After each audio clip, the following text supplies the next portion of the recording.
Hi everyone, welcome back. Today we continue our journey through Annu Pandey's powerful second book, Keeping Faith Alive, as we explore chapter 13, Healing the Heart. This chapter takes us into one of the most important parts of the journey, the path toward healing after spiritual abuse. For many survivors, leaving a toxic spiritual environment is only the beginning. The deeper work often involves processing grief, rebuilding trust, reclaiming identity, and learning how to move forward without the systems and beliefs that once shaped their lives. In this episode, we'll discuss the aftermath of spiritual abuse, the stages of healing, and the practical steps that help people recover emotionally, psychologically, and spiritually. We'll also explore why healing can sometimes feel like betrayal and how survivors can build a strong sense of self while creating a meaningful and authentic future. This is a conversation about recovery, hope, and the courage to heal. Let's begin. How are you, Anu? I'm great, Siddharth. How are you? I'm great, and it's nice to see you. I missed you on Thursday. Same here. Awesome. All right, Anu, why does healing from spiritual abuse often feel like betraying one's faith, community, or identity? Um, so that healing from spiritual abuse, it's the one special type of abuse from which when one starts to heal, healing too can be very painful.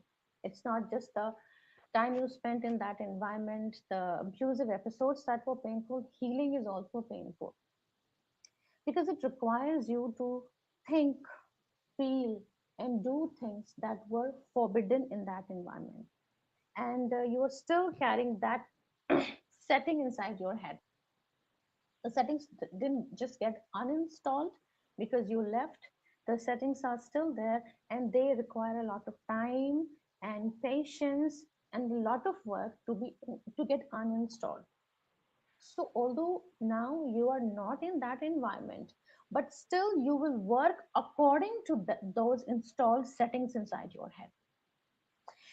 So it requires you to do things that will make you feel uncomfortable. The steps of healing, the work that needs, the action that needs to be taken, it will make you do things that were forbidden and that you at one point thought were not right, not good, not morally correct, especially for your spiritual life. And now you will be required to do all that in order to heal. And there will be a lot of confusion, lot of guilt, shame, self-blame, lots of doubt. For example, it requires you to challenge these sacred beliefs that you once believed. Not all of them, maybe not all of them, but some of them.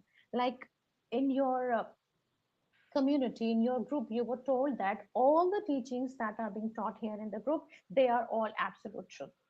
And now you will have to see if actually all of them are absolute truth or not. So you'll have to analyze them. You will have to seek outside resources, which was also forbidden. Even in your own faith system, you cannot consult people, groups, teachers that do not belong to your group, even if they are from the same faith system. This is how toxic environments operate. They forbid you from any outside resources. So you will have to analyze if all the teachings were actually absolute truth. Then divine authority is different from human manipulation, because when you were in that environment you thought that uh, whatever human manipulation was going on around them, it was divine authority. Now you have to understand that they are not the same thing. Then disagreeing with leaders is not same as disagreeing with God. You need to understand this. Toxic environments tell you that you cannot question or disagree with the leader because they are equivalent to God. They are saying God's words and you have to always obey them. So these things consist of challenging the sacred beliefs that you believed at one point. They, the loss of belonging also causes a lot of guilt inside a person. When you leave a community, you lose things. You lose your community, which could have been your entire social world, because people in toxic communities cut off from outsiders. Now your community, your group becomes your entire world, and now you're leaving it. So that was your belonging. You left it. Also, leaving means abandoning the loved ones you genuinely cared for or who genuinely cared for you. And also, when you leave your group, somehow you also feel responsible for the emotional responses that come from toxic people, from healthy people, from people who loved you, from people who abused you. All the emotional chaos going inside the group, somehow you feel responsible for creating that chaos. So leaving, it also creates the loss of belonging, creates guilt inside you, everything that belonged to you. Then identity was built around the group. When you become member of a toxic community that is a close knit, your identity fuses with the group. So your the spiritual role that you played in the community, the purpose, the self-worth, everything was tied to the membership. Your identity was fused with the group, and healing requires you to rediscover yourself. Suddenly you were something in the group, with a set of roles, with purpose, with values, with self-worth that was associated with the group. But when you leave, you have to leave all that behind, and you need to discover all that on your own, and it's a lot of work, a lot of emotional work, and a lot of mental work. Then conditioning creates loyalty to the abuser. Even when someone consciously understands that I was being harmed in that environment, under that leadership, still you continue to feel guilty and ashamed for betraying. You were betrayed in your journey, but you still carry this free floating feeling that I betrayed my leader who were guiding me. Because inside toxic spiritual environment, you were taught that because obedience is framed as virtue. You have to obey no matter what. If you so obedience is framed as virtue. Doubt is framed as weak, rebellion, sin. So self protection feels selfish because sacrifice was glorified. You consciously, you may rationally, consciously understand everything, but as I said in the beginning, there is a setting installed inside you, and you will by default operate according to that setting. So obedience framed as virtue, doubt framed as weak, rebellion, sin. So and you were taught, and you were certainly made to feel that protecting yourself is selfish, and sacrificing was always making sacrifices was always glorified. So you work under that settings. So healing will require you to challenge the long held narratives about everything. So survivors who leave the group, they need to re-evaluate the decades of beliefs that they carried about their faith, about God, about the relationship between a member and a leader, and how leaders should work, almost everything. And admitting harm can feel like admitting one's life was built on false assumptions. Because at that, when you were in the community, your life was built around all that, which you're going to challenge now. So grief emerges not only for what happened, but also for what was believed to be true, but it wasn't true. Awesome. All right, I've got a comment here from Jitin Rishika. Oh, sorry, I don't know why it's not appearing. Sorry about that. Okay, here it is. Hi, Anu. Being disowned by a community is depressing and harsh. It impacts psychologically. Yes, it can have a lot of psychological impacts. It creates trauma, betrayal and trauma, which can affect a person in, especially in their social life. Once you get betrayed by a community, and even by a person, or even by a family, it creates a feeling inside you that nobody should be trusted. I must not invest in emotional relationships. It can really mess up your social life, and it Mhm. can make you very lonely. And you when you already have trauma, you have betrayal, and when you are lonely, healing becomes very difficult because you need to be supported during the difficult times of your life.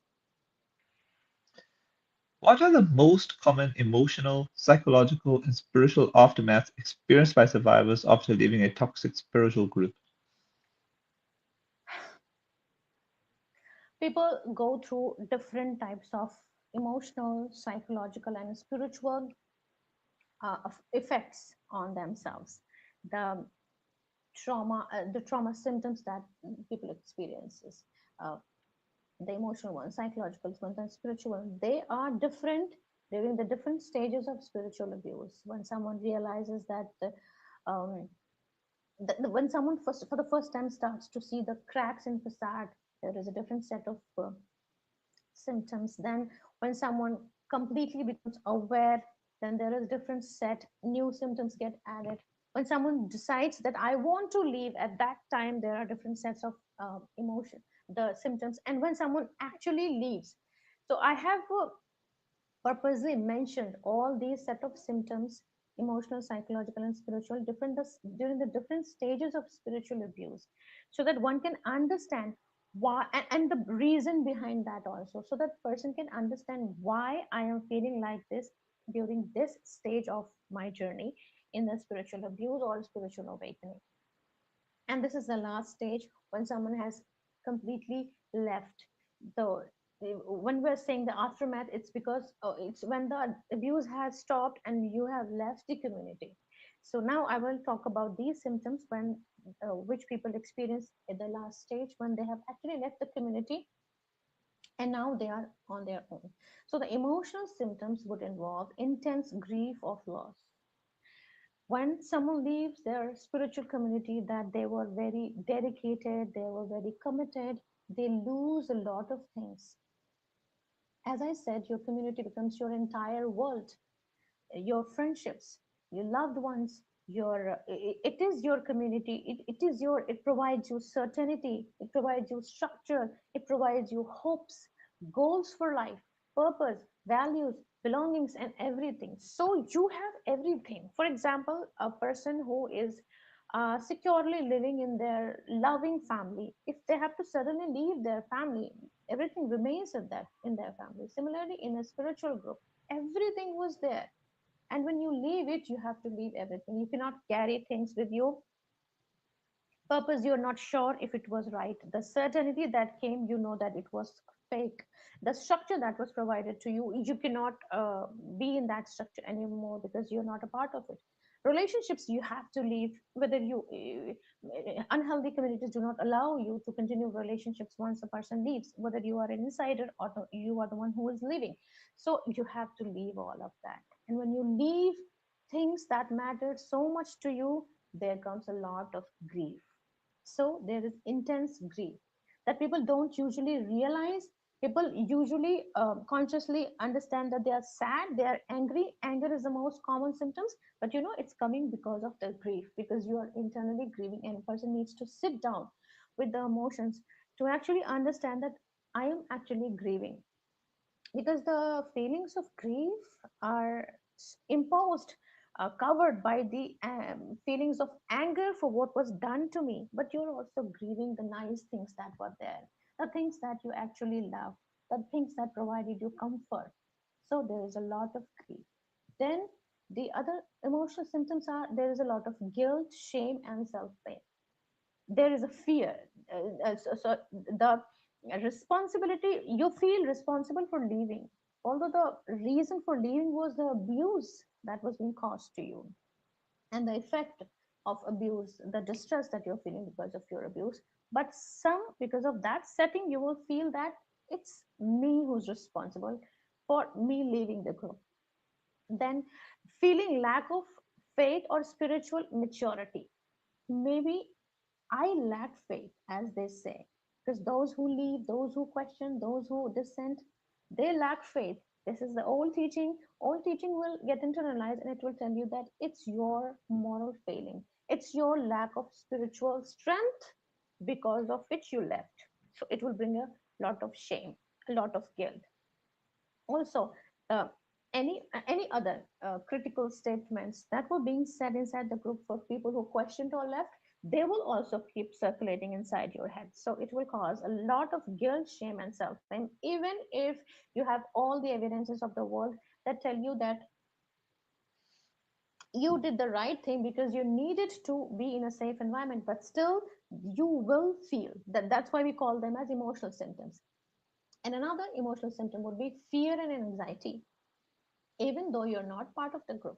But you'll still be hyper vigilant. You'll still be thinking, all this that I'm doing, is it right? What if my leaders get to know that I am doing so and so right now? Will there be any divine punishment? Will there be any divine judgment for what I am doing right now? There will be catastrophic thinking about your spiritual life, about the spiritual life of your children, your other family members that now you are guiding. There will be a lot of hyper vigilance around spiritual behavior, spiritual decisions, and authority figures. Anything you try to do, especially around your spirituality, things that you try to do or you things that you're not doing anymore, everything will bring a feeling of fear. What if I am doing something wrong? What if I am destroying my spiritual life? So a lot of fear and anxiety is there around the spiritual things, and any decisions that you make, catastrophic thoughts will be there. So these are the emotional symptoms that affect you emotionally when you leave. Now, the psychological symptoms that affect the thought process. There is a loss of trust. You trusted authorities in your group and they betrayed you. They left you helpless. And you were to blame for things that happened to you because of them or because of anyone. But they were supposed to keep you safe. They were supposed to provide you the right guidance, but they emotionally abandoned you. So now you develop difficulty trusting authority figures, institution, and your own judgment. Because at one point, it was your judgment that okay, I will allow them to control my life. You allowed them to control your life, and it causes so much destruction. So now you also fear your own judgment, and a special doubts toward authority figures in like in your workplace, in politics. You always have this doubt, what if this person is also just power hungry, and they only care about themselves, and they have not become leader because they want to serve, and they just want to exploit people, and they're just enjoying their position and all that. All these thoughts will come across all kind of leaders, and it's really difficult because you're not able to see things as they are, because and you're trying to see things through the lens of your trauma. Then second psychological symptoms are range of trauma symptoms. The typical trauma symptoms, they will also be there. A lot of people don't realize that you don't need to go through a car accident or an abduction to feel trauma symptom. You can experience trauma symptoms even if you were just emotionally and psychologically exploited for a long period of time. So in spiritual this happens, and so people develop typical trauma symptoms like intrusive memories, emotional flashback, and panic responses triggered by any sort of spiritual language, ritual, or environment.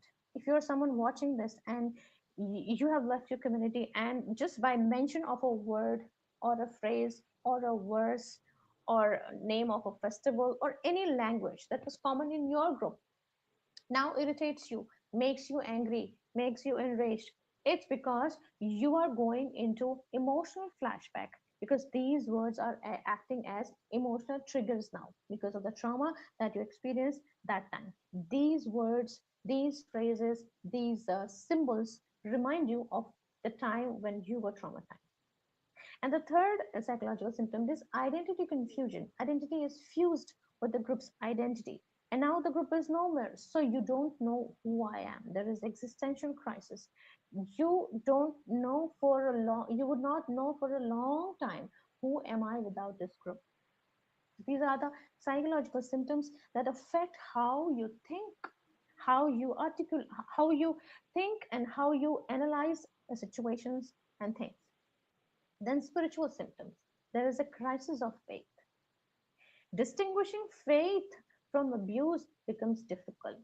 You, your body knows that you were hurt, you were harmed, but if you try to understand what part of their behavior was actual abuse and what was spiritual guidance, it becomes difficult to understand, because so much fear is that, so much doubts are there, and so many wrong teachings are there, that you are yourself not able to understand. And that's why it is recommended not to join a new community immediately after leaving an old toxic one.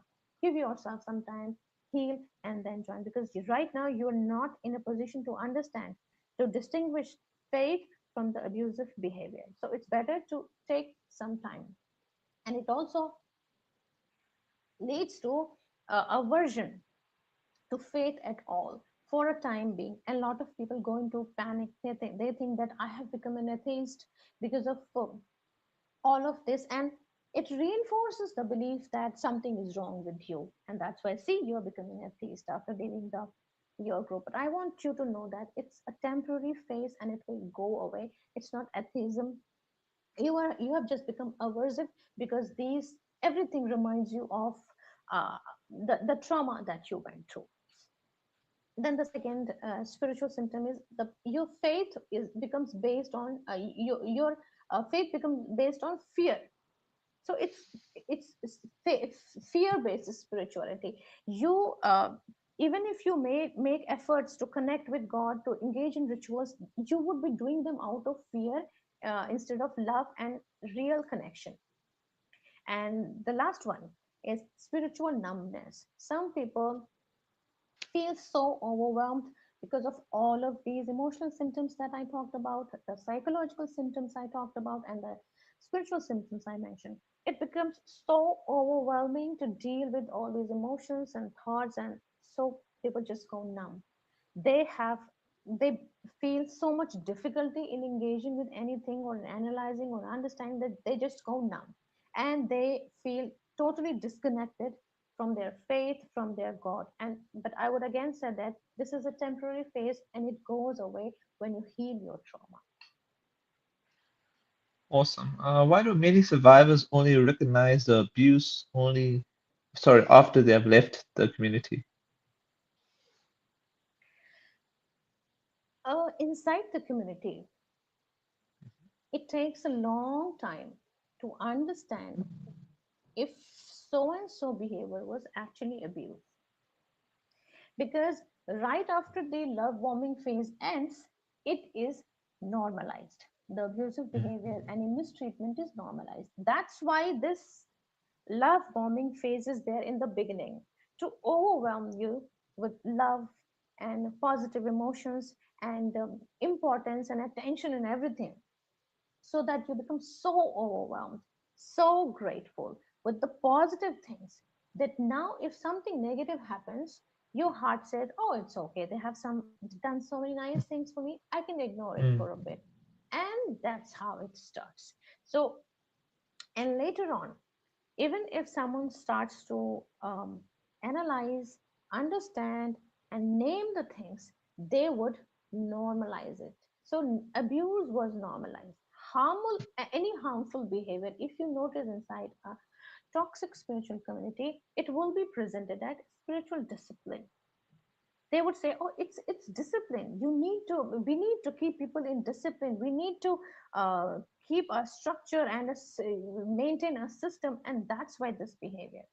But if you try to understand underneath, there would be some personal need that they're trying to achieve. It's not for the discipline.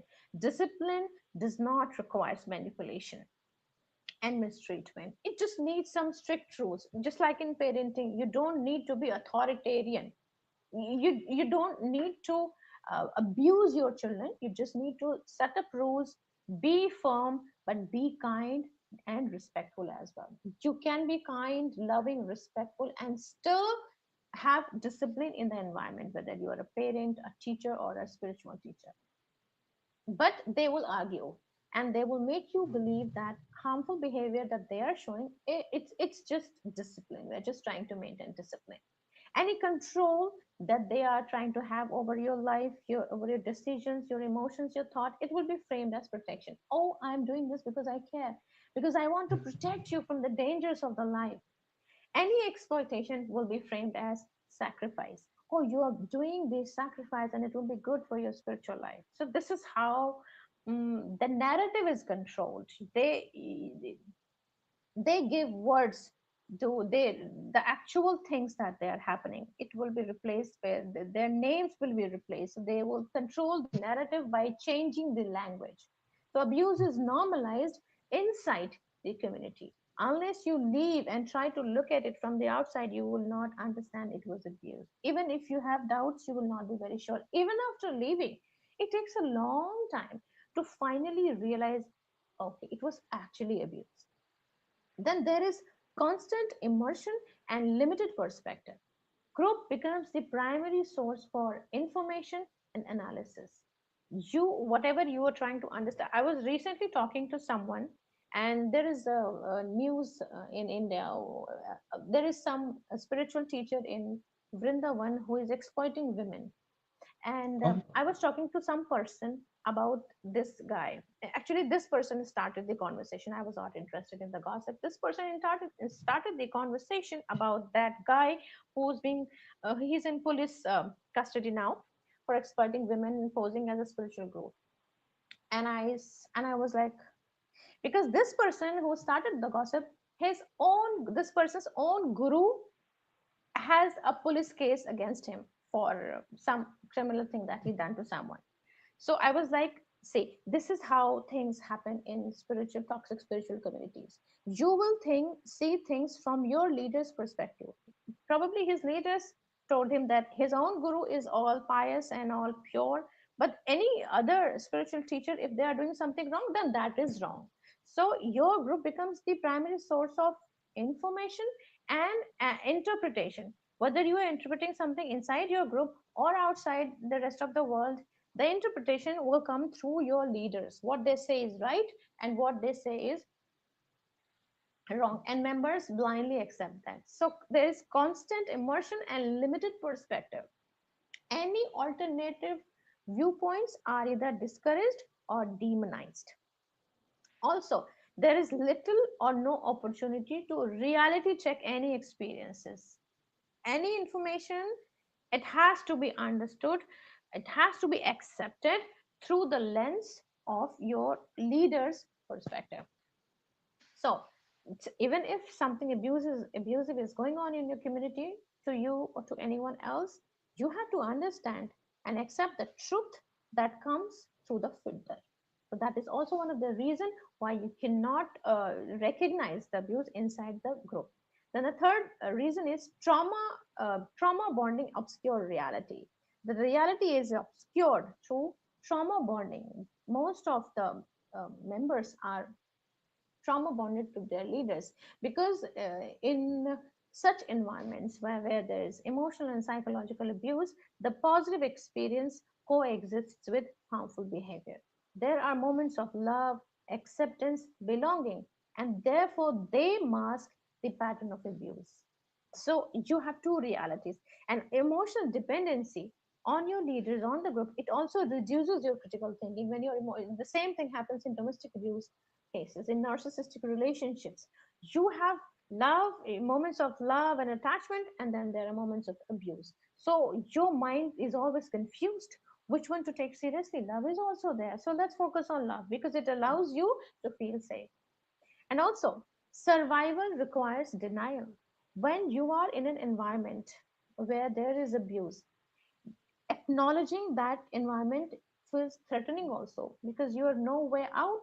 And so it's better to focus on the positive things and stay there safely. But if you start to talk about the abuse, it could be threatening to you, because if you know you cannot leave the group, we have to live inside the group. So recognizing any thing like abuse or mistreatment, it will also may lead to losing your uh, identity, your relationship, your purpose, and you know all of that is attached to the group. So it's become this. So mind will try to postpone any awareness.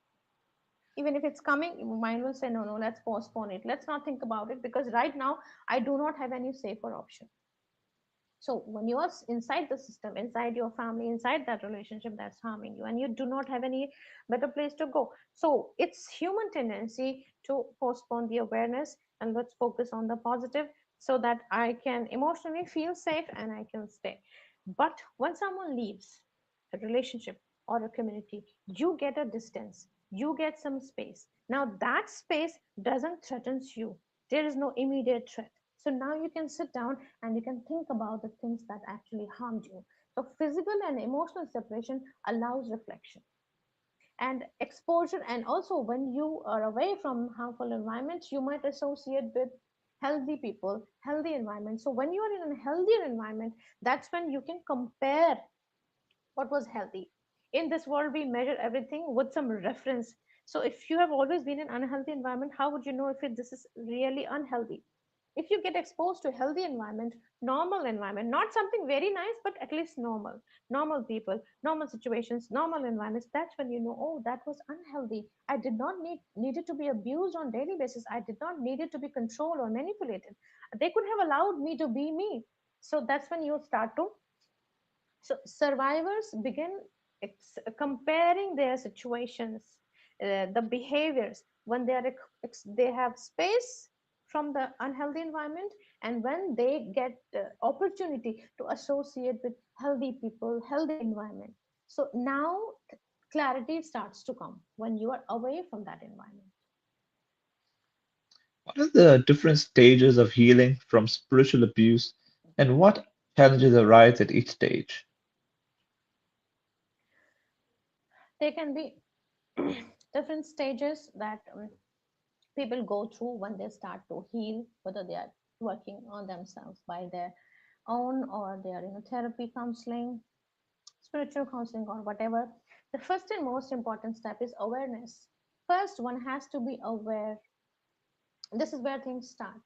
One has to be, if someone is in an abusive environment, I just pull them out and try to heal them, they will not heal because they still are not aware what they have to heal from. So there has to be conscious awareness of the truth that I was abused, I was manipulated, I was being harmed. So, awareness and recognition is very important. And for that, one needs to identify manipulation, coercion, and abuse. What part was abuse? What part was coercion? And journaling can help a lot with that. Naming the experiences accurately, it gives you a mental clarity of that it actually happened. Because as I say, as I always say, because confusion is something that is always going to be there in people of who have experienced a spiritual abuse. So we need clarity also to heal, so that there are less self-doubt and we feel more motivated to work towards healing. So one has to identify and name the abusive things that happen to them. And the common challenges are confusion.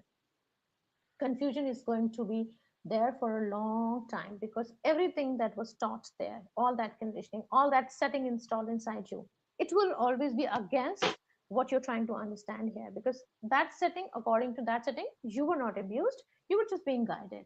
So confusion will be there, and we have to face that confusion. Cognitive dissonance is going to be there. Cognitive dissonance means having two opposite ideas about same thing, same event, or same person, which are totally opposite of each other. You have to carry both these things and try to understand, trying to analyze them with the help of evidences that are for and against them, to come to a conclusion which of these two ideas is right. And fear of being wrong, because fear of because leaving was wrong, questioning was wrong, doubting was wrong. So now you are doing all of that, obviously. So you will always have this fear: what if I'm wrong? What if I'm wrong? It is going to be there, and you have to tolerate that. The second thing, that separation and losses, you have to deal with the separations and losses. You have to create distance from harmful influences and establish safety.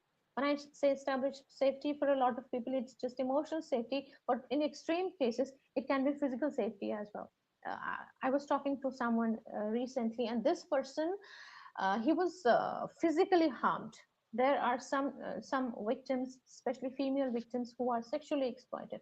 Sometimes some people are financially exploited to a great deal. So if someone is in that kind of danger, you need to establish safety also.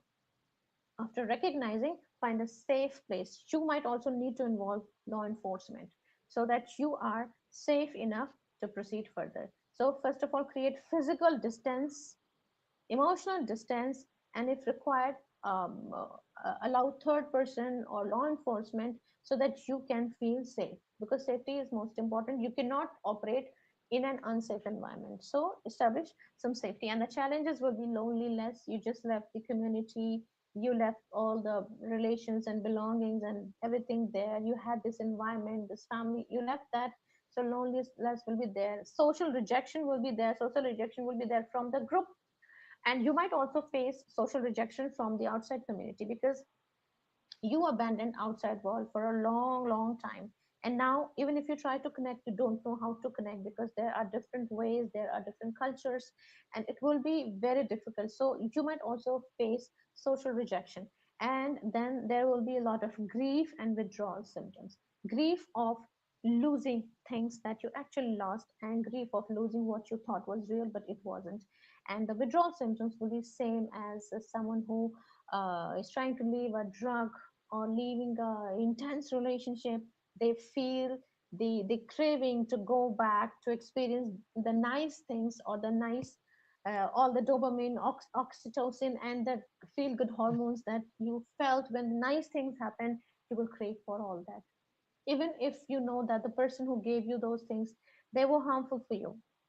Your mind will still desire those things, your body will still crave for those things. So withdrawal symptoms are also, so these are the challenges.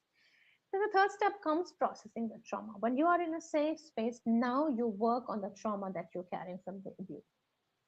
It's very important to understand how abuse affected the different areas of your life, your relationships, your thoughts, your emotions, your feelings, and working through the grief that you're carrying. It's very important. Sitting with your anger, with your sadness, with your the feelings of betrayal. It's not right to just suppress them and try to move on. Sit with those feelings, each of them, whenever you are having them, and try to process them, accept uh, have the acceptance that yes, that I had something, I lost it. I hoped for something, but it was not real. Accept the truths and accept the emotion. Validate yourself for having those emotions. Do not feel ashamed, angry, or do not shame yourself for having those emotions. Do not shame yourself for going through that experience. It's very important to allow yourself to feel everything, to sit with those feelings. And therapy and counseling can help with that. There are also a lot of free resources available over the internet, free resources, try free exercises and everything, and deal with the trauma that you're carrying. And the challenges that people face during this stage are emotional overwhelm, flashback of the memories. It could be flashback of actual memories, or it could be just emotional flashback where you're going through, you're feeling the feelings that you felt at that time. You may not be sure why you're feeling them because there are no clear memories, but the emotional feelings are there. And desire, there will be a lot of desire to avoid the painful memories, but you have to face them. So these are the challenges that you have to deal with. Then the next step comes reclaiming identity. Once you are a little bit healed of your trauma triggers, then you can start to reclaim your identity. Try to explore what you actually like, what you actually want, what are your personal values that you had before becoming part of the group. Or if you have been the part of the group since childhood, you may never, it will be very difficult to understand what I actually want, what I actually feel, what are my actual values, preferences, and beliefs. But therapy or counseling can help you understand your personal things. Then developing independent decision making is also very important. It's very difficult, but you can achieve gradually by making small decisions. And when you do all of this, you can reclaim your identity. But the challenges that you will face during this stage are fear of making mistakes because you never made your own decisions and now you're trying. So the fear will also be there. Tolerate that fear. Don't be afraid of it. Don't try to suppress it. Tolerate it. And identity confusion will be there. You never knew who you were. Your identity was fused with the group, and now you're trying to develop your own identity. You have to tolerate that confusion and keep working on yourself. And lack of confidence will always be there. What if I'm wrong? What if I'm doing wrong things? What if it will not work? Even people who are in therapy and they are trying to rebuild themselves, there is a lot of lack of confidence. What if I'm wrong? What if, when there are clear evidences that now what you're doing is for your good? All that was happening before this, it was destroying you. Even after having clear evidences, people still lack confidence who have been in an abusive relationship. So know that this is just a symptom of trauma, and it does not say anything about your intelligence or your worth. So lack of confidence will be there. Tolerate it and keep working. Next thing that one needs to do is to reconnect with the society.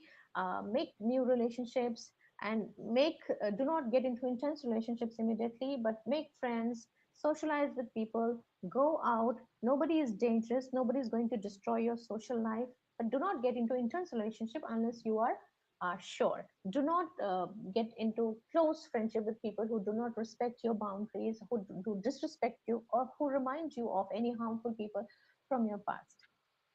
The next step is spiritual reconstruction. Now try to redefine your spirituality in your own on your own terms, irrespective of institutions, leaders, or anything, and explore beliefs freely and authentically. Earlier, everything was controlled, everything was guided. Now you try to do it on your own. Read resources, read scriptures, everything that is available, the resources. Read and listen and watch videos, podcasts, audios, and try to create your own spiritual life. Define spirituality and explore beliefs. And the challenges that you will face during this stage are fear of being deceived again, if especially if you're trying to get knowledge from a person, a teacher, or a guru or something. This fear will still be there. And for this particular challenge, I would not say to close your eyes and tolerate it. Be uh, be mindful of this time. Think critically and use your intuition and gut feeling. If someone feels unsafe, stay away from them. Do not get too close. And fear of divine punishment will always be there, because you were told that that was the only real and authentic path to God. Every other path is wrong. Now you're trying to explore your own path. So sometimes you will feel that, what if I'm doing wrong things? What if God will be upset and there will be divine punishment? Tolerate this one, because God is not enslaved to an institution or a group or a community or to a particular leader. There are infinite ways of connecting to God. Then the now the challenge would be pressure to find immediate answers. If you have any confusion, any doubts, you would think that I need immediate answers, but that will also not happen. You are in a healing stage, and healing is messy, and sometimes you will feel confident and sometimes you will not. So you have to tolerate that. And the last and most important step is growth and integration. See what you want to do with your life. You want, if you want to work, if you want to get married. In some communities, people who have been celibate for a long time, wanting to get in a relationship would feel very, very sinful. But none of the scriptures mandate it for anyone to remain celibate for life. If you feel the desire to have a family, to have a partner, it's okay. Tell me, which scripture says that one should be celibate all their life in order to please me, or in order to become my good devotee or my followers? No scripture says that. Maybe your community told you that this is the right way, this is the only way, but this is not true. If you want to have a family, go ahead, find a compatible partner, get married, get a family life. Also, if you are getting into a family life, even if you are not getting married, you need a job, a business, anything to support yourself, your life, your expenses, your food, your living, and your medical expenses and all that. And especially if you're trying getting in a relationship, getting married, then you need to find a job that helps you rebuild yourself financially. So grow and integrate with the rest of the society. And the challenges that you will feel face during this state will be residual triggers will be there. You will sometimes get panic because something reminds you, sends you into emotional flashbacks, and there will be sense of panic inside your body, and you will not feel safe while doing certain things. And you have to remind yourself that this is just an emotional flashback and nothing unsafe is happening to me right now, and I'm safe. And balancing awareness with openness is also important. Be mindful so that you do not again walk a wrong path that harms you, even in the material life. And learning to trust while maintaining healthy boundaries is very important. It's not that your community was harmful, so everything else are outside, it's everything is safe. There are still dangers, there are still harmful people, harmful groups, harmful communities. Even if you are at a workplace, even if you are trying to get into a relationship, you know there can be people who can harm you. So it's very important to work on your boundaries and maintain those boundaries in any kind of new relationship or any kind of new environments. Lastly, how can survivors rebuild their identity, trust themselves again, and create a meaningful life after spiritual abuse? Yeah, it's so one of the most important steps that we discussed in the previous response. It's very important to rebuild yourself if you want to integrate in the outside society and have a fulfilling life.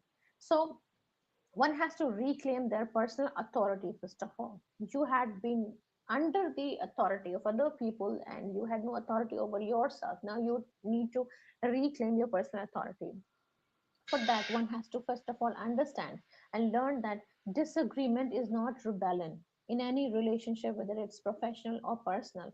If you're disagreeing with someone, it's not rebellion. So don't be ashamed or guilty when you have to disagree about something. So it will bring assertiveness in you. And also remember, when someone else disagrees with you, do not take it as a personal attack. Understand that they also want to have a personal authority, and that's why they are disagreeing, and disagreeing is not rebellion. So respect Mm, your be confident while disagreeing with other people, and when someone else tries to disagree with you, respect that also, and try to resolve conflicts in a healthy way.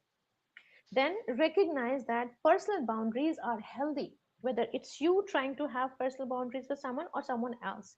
Sometimes people who are habitual of abandoning themselves while trying to please others, they also expect the same thing from others. I had a client like that who would get very sad when other people won't completely abandon themselves to serve her, because she was also doing the same for others and she thought that that was love. No, it's mm, not love. Abandoning completely yourself to please someone is not love for them. It's lack of love for yourself. So mm, have healthy boundaries and respect other people's healthy boundaries. I'm telling, although it's about assertiveness, but I'm also teaching how you have to respect these things for others also. Because if you're focusing only on your boundaries, your disagreement, you might act as a narcissist, which is not the goal here. The goal here isn't to make you a narcissist, but a healthy person who is healthy part of the community also. Then developing confidence in independent choices.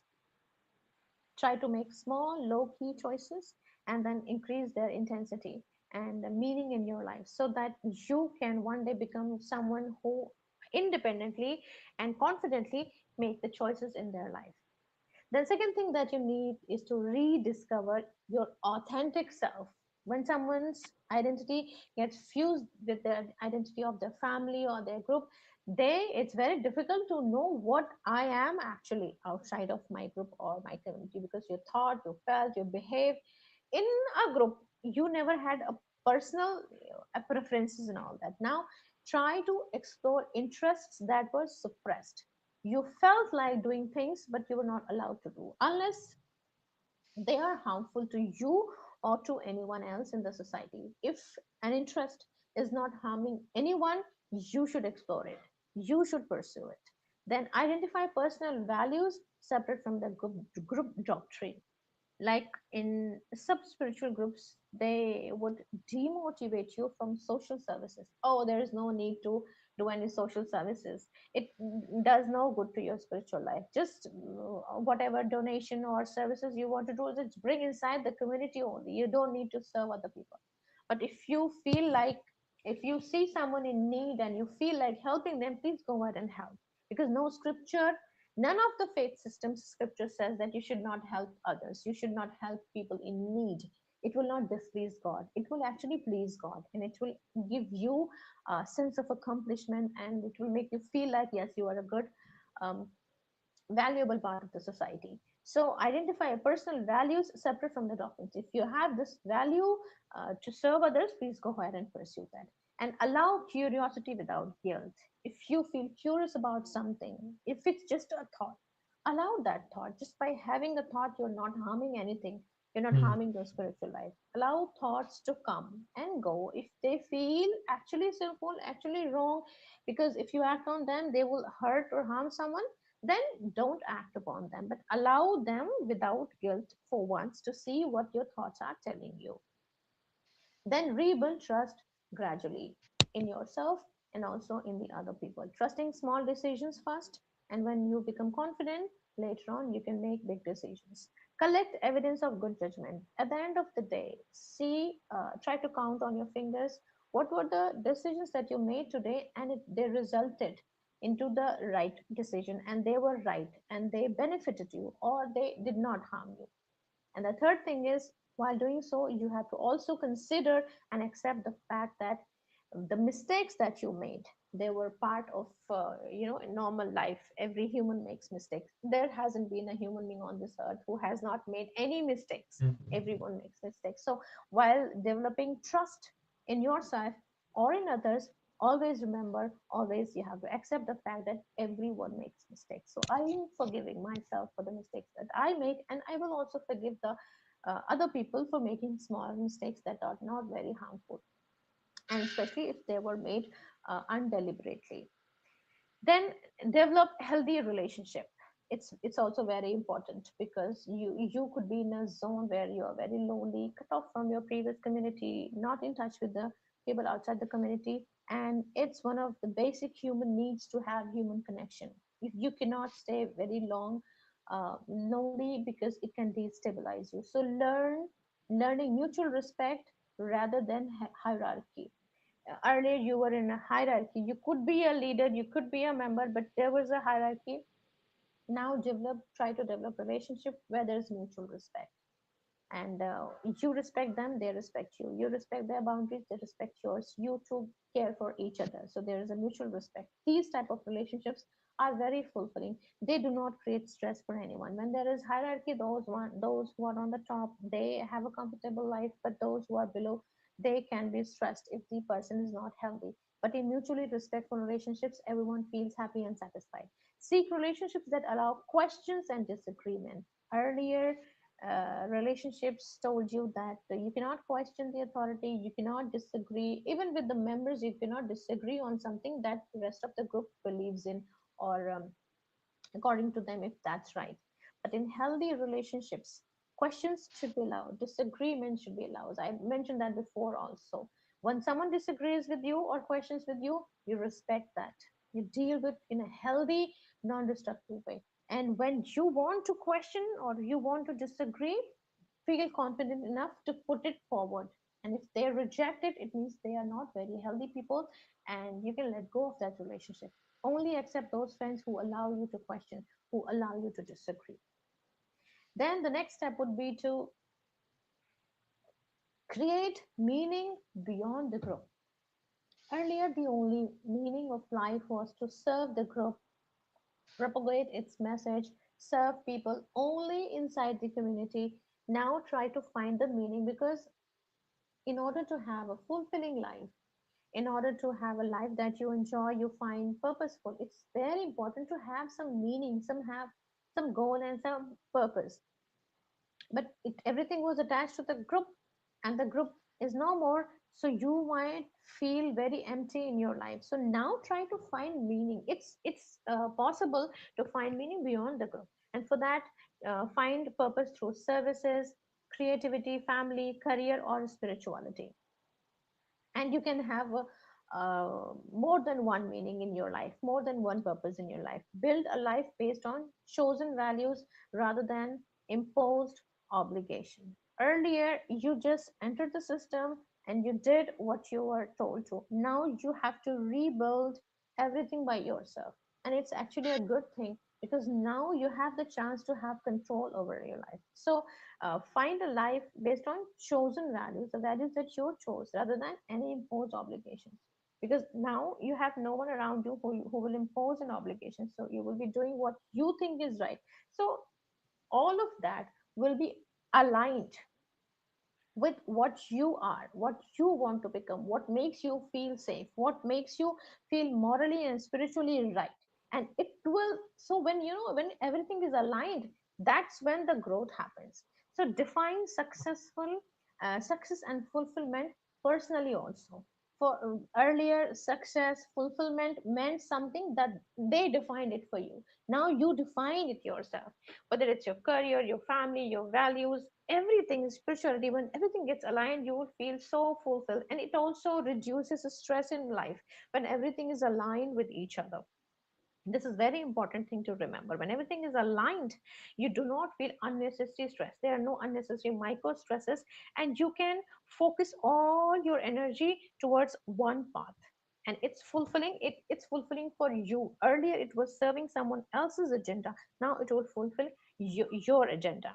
And the last step is transform your wound into wisdom.